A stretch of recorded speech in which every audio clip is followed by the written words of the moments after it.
ಮೃತದೇಹ ಇಟ್ಕೊಂಡು ಸ್ಮಶಾನ ಜಾಗ ಹುಡುಕಾಟ ಮಾಡಿದ ಕಂದಾಯ ಇಲಾಖೆ ಅಧಿಕಾರಿಗಳು. ಕೆಆರ್ಪೇಟೆ ತಾಲೂಕಿನ ಕಿಕ್ಕೇರಿ ಹೋಬಳಿಯ ರಾಮನಹಳ್ಳಿ ಗ್ರಾಮದ ಬಡ ಕುಟುಂಬದ ನಿವಾಸಿ ಮಂಜುನಾಥ್ ರವರು ಹೃದಯಾಘಾತದಿಂದ ನಿಧನ ಹೊಂದಿದ್ರು. ಮೃತ ಮಂಜುನಾಥ್ ಅವರಿಗೆ ಯಾವುದೇ ಜಮೀನು ಇಲ್ಲದ ಕಾರಣ ಮೃತರ ಅಂತ್ಯ ಸಂಸ್ಕಾರವನ್ನು ಗ್ರಾಮಸ್ಥರು ಗ್ರಾಮದಲ್ಲಿರುವ 2 ಎಕರೆ ಸಾರ್ವಜನಿಕರ ಸ್ಮಶಾನದಲ್ಲಿ ಅಂತ್ಯ ಸಂಸ್ಕಾರ ನೆರವೇರಿಸಲು ನಿರ್ಧಾರ ಮಾಡಿದ್ರು.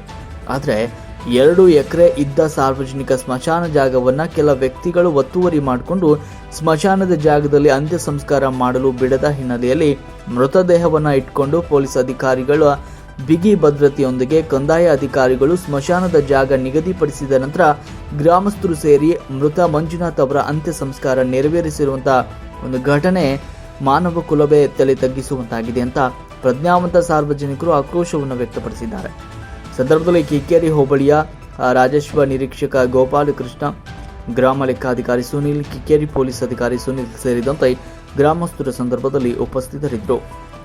ವರದಿ ಮಹೇಶ್ ಕರೋಟಿ, ಸುದ್ದಿ 9 ಟಿವಿ, ಕೆಆರ್ಪೇಟೆ.